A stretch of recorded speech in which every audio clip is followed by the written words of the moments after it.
Hi, in this quick demo today, we're going to talk about change management in this case, in AWS with Ansible and Cloudaware as a change management platform. One of the challenges performing changes without a change management platform is, or this specifically with Ansible. So, for example, lack of fine-grained access control, inability to see revision history, approval processes, and visibility. And by the way, those same problems happen with Puppet and Chef as well. So our DevOps tools are used to make changes to the systems, but yet do not have adequate change management controls. And so Cloudaware, in this particular case, I'm using a sample application just called demo. And I have two attributes, approved application version and the requested application version. This is just a demo. In reality, this could be something more meaningful specifically for the whatever the configuration items that are relevant to your application.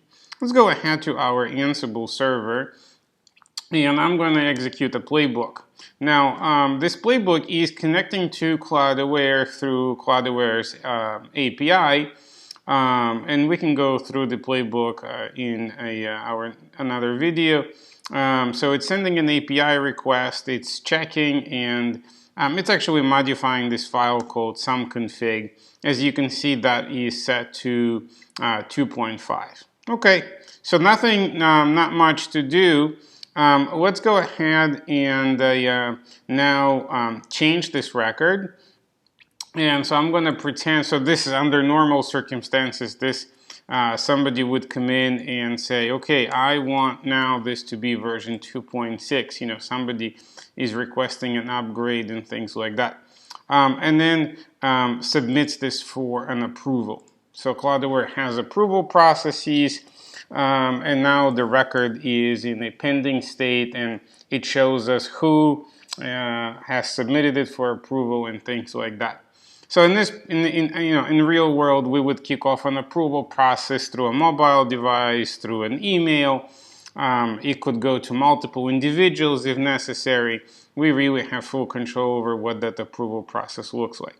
Now, because the change has not been approved yet, if I run the playbook, the file is still going to stay at the version 2.5, so it's not going to change anything. So let's give it a second to execute. All right, it's sending the API request, and let's take a look what's going on here. It is still saying 2.5.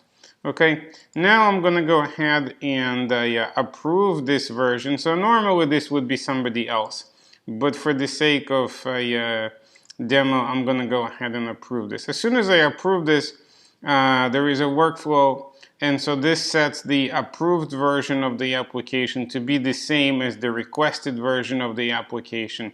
On top of it, we now have a change record with a timestamp of when the application version has changed from 2.5 to 2.6, and so the change has been approved.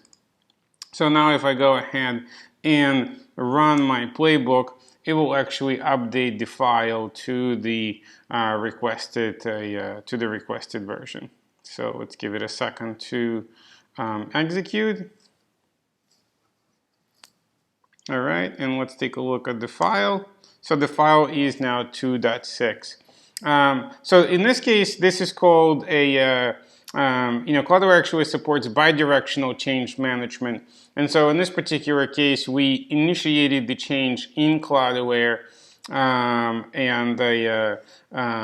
it got applied in Ansible.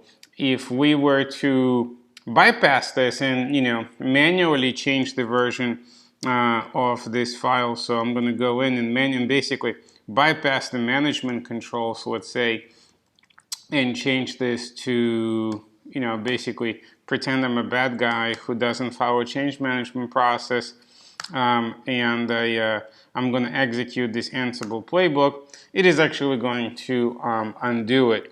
So in the next demo, I'm actually going to show how Cloudaware detects the changes on the operating system and says, hey, here is a change, but this change is something I found.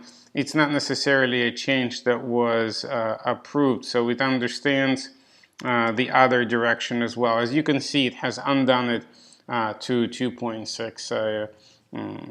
Okay, so this was a quick demo. There will be more. Hope this was useful and interesting. Thanks. Bye.